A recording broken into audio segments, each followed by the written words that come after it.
নমস্কার বন্ধুরা, Bangla study hub চ্যানেলে আবারও তোমাদের সবাইকে অনেক অনেক স্বাগত। আজকের ভিডিওতে আমরা মাধ্যমিক ইতিহাসের দ্বিতীয় অধ্যায়ের অত্যন্ত গুরুত্বপূর্ণ কিছু 4 নাম্বার ও 8 নম্বরের প্রশ্ন নিয়ে আলোচনা করব। তোমরা ভিডিওটা স্কিপ না করে পুরোপুরি দেখো। তাহলে শুরু করা যাক। 4 নম্বরের যে প্রশ্নগুলো এবারে অত্যন্ত গুরুত্বপূর্ণ, সেখানে দেখো প্রথমে কি দেওয়া আছে, 19 শতকে নারী শিক্ষার প্রসারে ঈশ্বরচন্দ্র বিদ্যাসাগরের অবদান আলোচনা করো। 19 শতকে বাংলার নারী শিক্ষা আন্দোলনে পুরোধা ব্যক্তিত্ব ছিলেন ঈশ্বরচন্দ্র বিদ্যাসাগর। তিনি উপলব্ধি করেছিলেন যে নারী জাতির উন্নতি ছাড়া সমাজের সার্বিক কল্যাণ অসম্ভব। স্কুল প্রতিষ্ঠা, পয়েন্টগুলো লক্ষ্য করো, একদম টু দ্য পয়েন্টে লিখতে হবে। বিদ্যাসাগর ড্রিঙ্ক ওয়াটার বেথুনের সহযোগী হিসাবে 1849 খ্রিস্টাব্দে ক্যালকাটা ফিমেল স্কুল, বর্তমানে বেথুন স্কুল যার নাম, প্রতিষ্ঠা করেন। তিনি এই স্কুলের প্রথম সম্পাদকও ছিলেন।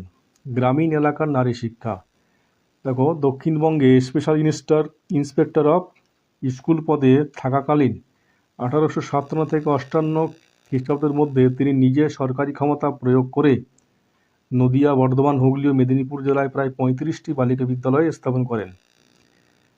পরের নারী শিক্ষা ভাণ্ডার গঠন, এই বিদ্যালয়গুলি ব্যয়ভার বহনের জন্য সরকারি অনুদান বন্ধ হয়ে গেলে তিনি নিজের উদ্যোগে এবং জনসাধারণের সাহায্যে নারী শিক্ষা ভাণ্ডার নামে একটি তহবিল গঠন করেন। অন্যান্য প্রয়াস, দেখো নারীদের উচ্চশিক্ষার প্রসারের জন্য তিনি তার প্রতিষ্ঠিত মেট্রোপলিটন ইনস্টিটিউট, বর্তমানে বিদ্যাসাগর কলেজ, মহিলাদের ভর্তির সুযোগ করে দেওয়ার উদ্যোগও নিয়েছিলেন। দেখো পরের যে 4 নম্বরের প্রশ্ন, টিকালেখন নব্যবঙ্গ বা ইয়ং বেঙ্গল আন্দোলনের সীমাবদ্ধতা। দেখো অত্যন্ত গুরুত্বপূর্ণ কোশ্চেন এটা। ভূমিকা, হিন্দু কলেজের তরুণ অধ্যাপক হেনরি লুই ভিভিয়ান ডিরোজিওর নেতৃত্বে তার ছাত্ররা 19 শতকে প্রথমার্ধে যে প্রগতিশীল আন্দোলন গড়ে তুলেছিলেন তা নব্যবঙ্গ আন্দোলন নামে পরিচিত ছিল। অত্যন্ত বৈপ্লবিক হওয়া সত্ত্বেও এই আন্দোলনের কিছু গুরুতর সীমাবদ্ধতা ছিল, যেমন জনসংযোগের অভাব। এই আন্দোলনটি ছিল মূলত শহর কলকাতা এবং হিন্দু কলেজের গুটিকয়েক উচ্চবিত্ত ও মধ্যবিত্ত ছাত্রের মধ্যে সীমাবদ্ধ। বাংলার বিশাল গ্রামীণ জনসংখ্যা বা সাধারণ মানুষ ও কৃষক সমাজের সাথে এদের কোনো যোগাযোগ ছিল না। নেতিবাচক ও ধ্বংসাত্মক দৃষ্টিভঙ্গি, নব্যবঙ্গ গোষ্ঠী সমাজ সংস্কারের ক্ষেত্রে গঠনমূলক কাজের চেয়ে সনাতন হিন্দু ধর্ম ও সংস্কৃতির অন্ধ সমালোচনা ও কুৎসা রটনা করতেই বেশি ব্যস্ত ছিলেন। যেমন প্রকাশ্য স্থানে গোমাংস ভক্ষণ বা মদ্যপান করাকে তারা স্বাধীনতার প্রতীক মনে করতেন। পাশ্চাত্যের অন্ধ অনুকরণ, ডিরোজিয়ানরা ভারতীয় ঐতিহ্যকে সম্পূর্ণ অস্বীকার করে অন্ধভাবে পাশ্চাত্য সভ্যতা ও সংস্কৃতি অনুকরণ করতে শুরু করেন, যা সমকালীন বাঙালি সমাজ ভালো চোখে দেখেনি। স্থায়িত্বের অভাব, 1831 খ্রিস্টাব্দে ডিরোজিওর অকাল প্রয়াণ এবং নব্যবঙ্গ দলের সদস্যদের পরবর্তীতে সরকারি চাকরিতে যোগ দেওয়ার ফলে এই আন্দোলনের দ্রুত তীব্রতা হারিয়ে ফেলে। পরের প্রশ্ন দেখো, শিক্ষা বিস্তারে উডের ডেসপ্যাচ বা নির্দেশনামার প্রধান সুপারিশগুলি আলোচনা করো। দেখো ভূমিকা, বোর্ড অফ কন্ট্রোলের সভাপতি চার্লস উড 1854 খ্রিস্টাব্দে ভারতের শিক্ষা ব্যবস্থার খোলনলচে বদলে দেওয়ার জন্য একটি নির্দেশনামা জারি করেন, যা উডের ডেসপ্যাচ নামে পরিচিত। একে ভারতীয় শিক্ষার ম্যাগনা কার্টা বা মহাক্ষমতাপত্র বলা হয়। এই প্রধান সুপারিশগুলি ছিল: শিক্ষা বিভাগ গঠন, ভারতে 5টি প্রদেশে বাংলা, বোম্বাই, মাদ্রাজ, উত্তর পশ্চিম সীমান্ত, পাঞ্জাবে শিক্ষা ব্যবস্থার তদারকি করার জন্য একজন করে জনশিক্ষা অধিকর্তা বা ডাইরেক্টরেট অফ পাবলিক ইনস্ট্রাকশনের অধীনে একটি পৃথক শিক্ষা বিভাগ গড়ে তোলার নির্দেশ দেওয়া হয়। বিশ্ববিদ্যালয় প্রতিষ্ঠা, ইংল্যান্ডের লন্ডন বিশ্ববিদ্যালয় আদর্শে ভারতের 3 প্রধান শহরে কলকাতা, বোম্বাই এবং মাদ্রাজে একটি করে বিশ্ববিদ্যালয় প্রতিষ্ঠার সুপারিশ করা। স্তরীভূত শিক্ষা ব্যবস্থা, দেশের শিক্ষা ব্যবস্থাকে একটি সুনির্দিষ্ট স্তরে সাজানোর কথা বলা হয়, যেমন প্রাথমিক স্তরে পাঠশালা, মধ্যম স্তরে অ্যাংলো ভার্নাকুলার স্কুল এবং উচ্চ স্তরে হাই স্কুল ও কলেজ এবং সর্বোচ্চ স্তরে বিশ্ববিদ্যালয়। নারী শিক্ষা ও শিক্ষক শিক্ষণ নির্দেশনামায় নারী শিক্ষার প্রসারে জোর দেওয়া হয় এবং সরকারি স্কুলগুলিতে যোগ্য শিক্ষক তৈরির জন্য নর্মাল স্কুল বা শিক্ষক শিক্ষণ কেন্দ্র গড়ে তোলার কথা বলা হয়। পরের প্রশ্ন দেখো, হুতম প্যাঁচার নকশা গ্রন্থে 19 শতকের সমকালীন কলকাতা সমাজের কি প্রতিফলন দেখা যায়? দেখো উত্তর, কালীপ্রসন্ন সিংহের ব্যঙ্গাত্মক সামাজিক নকশা জাতীয় গ্রন্থ হুতম প্যাঁচার নকশা 19 শতকে কলকাতার সমাজ জীবনে এক জীবন্ত দলিল। এই গ্রন্থে সমকালীন সমাজের বেশ কিছু গুরুত্বপূর্ণ দিক ফুটে উঠেছে, যেমন বাবুর সংস্কৃতির সমালোচনা, পাশ্চাত্য শিক্ষার সংস্পর্শে এসে কলকাতার যে নতুন ভুঁইফড় বা রাতারাতি বড়লোক হওয়া মধ্যবিত্ত ও উচ্চবিত্ত বাবু শ্রেণী জন্ম হয়েছিল, তাদের ভণ্ডামি, অন্ধ অনুকরণপ্রিয়তা, মদ্যপান এবং নৈতিক অবক্ষয়কে তীব্র ব্যঙ্গ করা হয়েছিল।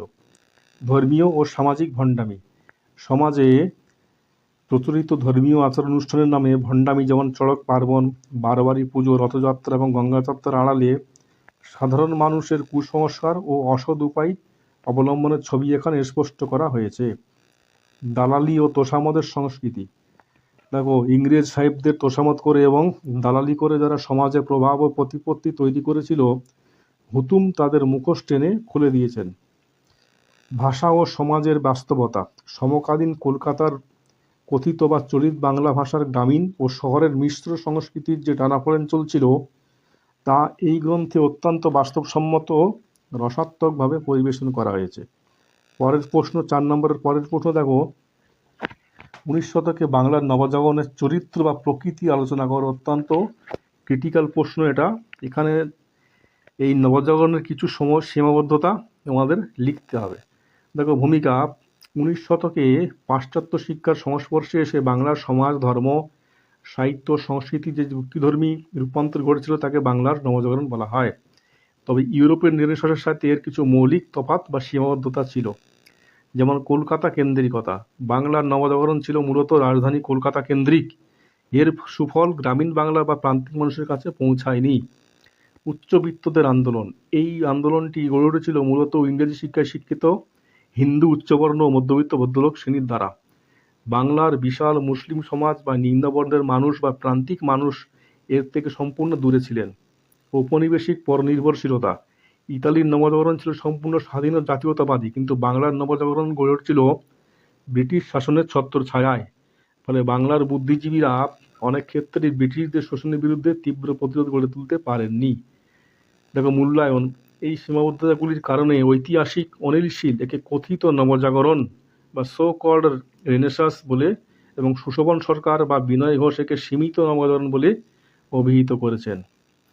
তাহলে বন্ধুরা, এই অধ্যায় থেকে এইবার আমরা দেখব 8 নম্বরের কোন কোন গুরুত্বপূর্ণ প্রশ্ন পড়তে হতে পারে। দেখো প্রথম প্রশ্ন, 19 শতকের প্রথমার্ধে বাংলার সমাজ ও জনশস্ত্র আন্দোলনের রাজা রামমোহন রায়ের অবদান আলোচনা করো। অত্যন্ত গুরুত্বপূর্ণ এই অধ্যায়টি প্রশ্ন, এটা 8 নম্বরে। দেখো ভূমিকা, 19 শতকের প্রথমার্ধে মধ্যযুগীয় অন্ধকারটি কাটিয়ে আধুনিক মননশীলতার বিকাশে রাজা রামমোহন রায়ের অবদান অনস্বীকার্য। অন্ধ কুসংস্কার এবং কুসংস্কার গোলামির অবসান ঘটিয়ে যুক্তিবাদ ও আধুনিক বিজ্ঞান চেতনা এবং পাশ্চাত্য শিক্ষায় আলোকবর্তিকা জ্বালানোর জন্য কবিগুরু রবীন্দ্রনাথ ঠাকুর তাকে ভারতের প্রথম আধুনিক মানুষ বলে অভিহিত করেছেন। তাকে দেখো সমাজ সংস্কারক হিসেবে রাজা রামমোহন রায়। সতীদাহ প্রথার রদ, রামমোহন, এই পয়েন্টগুলো তোমরা দেখে রাখো। প্রথম পয়েন্ট হচ্ছে সতীদাহ প্রথা রদ। তোমরা জানো 1829 সালের প্রধানত তার চেষ্টায় সতীদাহ প্রথা রদ হয়। পরের পয়েন্ট দেখো, নারী স্বাধীনতার পক্ষে সওয়াল। পরের পয়েন্ট হচ্ছে জাতপাত বা বর্ণপ্রথার বিরোধিতা। তোমরা সমস্ত স্টাডি ম্যাটেরিয়াল ডেসক্রিপশন দেওয়া লিঙ্ক থেকে একদম ফ্রিতে নিয়ে নিতে পারবে। পরের পয়েন্ট হচ্ছে ধর্ম সংস্কারক হিসেবে রামমোহন রায়। প্রথম পয়েন্ট হচ্ছে একেশ্বরবাদ প্রচার, এখান থেকে তোমরা দেখো পয়েন্টটা। পরের প্রশ্ন হচ্ছে আত্মীয় সভা ও ব্রাহ্ম সমাজ প্রতিষ্ঠা। 1815 খ্রিস্টাব্দে আত্মীয় সভা প্রতিষ্ঠা করেন এবং 1828 সালে ব্রাহ্ম সমাজ প্রতিষ্ঠা করেন। তারপরে দেখো মূল্যায়ন। পরের প্রশ্ন দেখো 8 নম্বরে কি আসতে পারে, 19 শতকের বাংলার শিক্ষা বিস্তারের ইতিহাসে প্রাচ্যবাদী ও পাশ্চাত্যবাদী দ্বন্দ্ব। অত্যন্ত গুরুত্বপূর্ণ প্রশ্ন এটা। এই দ্বন্দ্বে আবার কলকাতা বিশ্ববিদ্যালয়ের ভূমিকা বলে একটা প্রশ্ন জয়েন্টে দেওয়া আছে, তোমরা দেখে নাও। দেখো ভূমিকা, পরের পয়েন্ট প্রাচ্যবাদী ও পাশ্চাত্যবাদী দ্বন্দ্ব। প্রাচ্যবাদী দ্বন্দ্ব কাকে বলে? যারা মনে করতেন যে ভারতের ঐতিহ্যবাহী সংস্কৃতি আরবি ও ফার্সি ভাষার মাধ্যমে প্রাচ্য শিক্ষার প্রসার ঘটানো উচিত, তাদের প্রাচ্যবাদী বলা হয়। এই দলের প্রধান প্রবক্তা ছিলেন H.T. প্রিন্সেপ, কোলব্রুক এবং উইলসন। আবার পাশ্চাত্যবাদী কাদের বলা হয় বা অ্যাংলিটিস্ট। অন্যদিকে যারা মনে করতেন বরাদ্দের টাকা ভারতের আধুনিক বিজ্ঞান, দর্শন এবং ইংরাজি ভাষা অর্থাৎ পাশ্চাত্য শিক্ষার প্রসারে খরচ করা উচিত, তাদের পাশ্চাত্যবাদী বলা। এই দলে ছিলেন Thomas Babington মেংলে, Radha Rammohan Roy, Alexander Duff. দেখো পরের পয়েন্ট, দ্বন্দ্বের অবসান। দেখো মেকলেমিনিট প্রকাশিত হয়, এই তোমাদের পয়েন্টটা লিখতে হবে। এবং পাশ্চাত্য শিক্ষাকে ইংরাজি শিক্ষা হিসেবে নীতি হিসেবে গ্রহণ করা হয়। পরের পয়েন্টে দেখো উচ্চশিক্ষা বিস্তারে কলকাতা বিশ্ববিদ্যালয়ের ভূমিকা জয়েন্ট কোশ্চেন ছিল। প্রতিষ্ঠা ও বিস্তৃতি প্রথম পয়েন্ট। পরের পয়েন্ট হচ্ছে উচ্চশিক্ষার পীঠস্থান। পরের পয়েন্ট হচ্ছে জাতীয় চেতনার উন্মেষ। দেখো পরের প্রশ্ন, 19 শতকের প্রথমার্ধে বাংলায় সমাজ ও ধর্মসংঘ আন্দোলনে ব্রাহ্ম সমাজের ভূমিকা ও অবদান আলোচনা করো। এই আন্দোলন কেন শেষ পর্যন্ত বিভাজিত হয়ে যায়? প্রথম পয়েন্টে দেখো রাজারাম রায় প্রতিষ্ঠিত ব্রাহ্ম সমাজ। পরের পয়েন্ট দেখো সমাজ ও ধর্ম সংস্কার এবং ব্রাহ্ম সমাজের অবদান। প্রথম সাব পয়েন্ট হলো পৌত্তলিকতা ও পুরোহিততন্ত্র। পরের পয়েন্ট সত্যাগ্রহ প্রথা, হ্রদ ও নারী মুক্তি। পরের পয়েন্ট হচ্ছে সামাজিক কুসংস্কারের বিরুদ্ধে লড়াই। পরের পয়েন্ট হচ্ছে 3 আইন পাস। পরের জয়েন্ট কোশ্চেন দেখো ব্রাহ্ম আন্দোলনের বিভাজন বা ভাঙনের কারণ। প্রথম বিভাজন হয় 1866 খ্রিস্টাব্দে, যখন দেবেন্দ্রনাথ ঠাকুর ছিলেন প্রাচীনপন্থী। অন্যদিকে তরুণ নেতা ছিলেন কেশবচন্দ্র সেন। তিনি 1866 সালে ব্রাহ্ম সমাজ প্রথমবার বিভক্ত করেন। পরে দেখো 1878 খ্রিস্টাব্দে। পরের পয়েন্ট দেখো কোশ্চেন, 19 শতকে বাংলার নবজাগরণের চরিত্র বা প্রকৃতি আলোচনা করো। দেখো ভূমিকা, পয়েন্টগুলো তোমরা দেখে রাখো। সব এখন রিডিং পড়া সম্ভব নয়, তোমরা সমস্ত স্টাডি ম্যাটেরিয়াল ফ্রিতে ডিসক্রিপশন দেওয়া লিঙ্ক থেকে একদম ফ্রিতে পেয়ে যাবে। পরে প্রথম পয়েন্ট হচ্ছে নবজাগরণের চরিত্র আর প্রকৃতি। পাশ্চাত্য শিক্ষার প্রভাব, যুক্তিবাদ ও অন্ধ সংস্কারের বিরোধিতা, মানবতাবাদের বিকাশ, সাহিত্য সংস্কৃতির জোয়ার। নবজাগরণের সীমাবদ্ধতাগুলো দেখো কি কি লেখা আছে। কলকাতা কেন্দ্রিকতা। পরের পয়েন্ট হচ্ছে উচ্চবিত্ত মধ্যবিত্ত ভদ্রলোকদের আন্দোলন। পরের পয়েন্ট হচ্ছে ঔপনিবেশিক পরনির্ভরশীলতা। তারপরে দেখো উপসংহার। একবার শেষ পর্যন্ত দেখো 19 শতকের প্রথমার্ধে বাংলায় পাশ্চাত্য বা ইংরেজি শিক্ষা বিস্তার, রাজা রামমোহন রায় এবং ডেভিড হিয়ারের ভূমিকা আলোচনা করো। দেখো পয়েন্টগুলো তোমরা দেখে নাও। রামমোহন রায়ের ভূমিকা, লর্ড আমমাস্টকে তিনি একটা চিঠি লিখেছিলেন, সেটা উল্লেখ করতে হবে। শিক্ষা প্রতিষ্ঠান স্থাপন।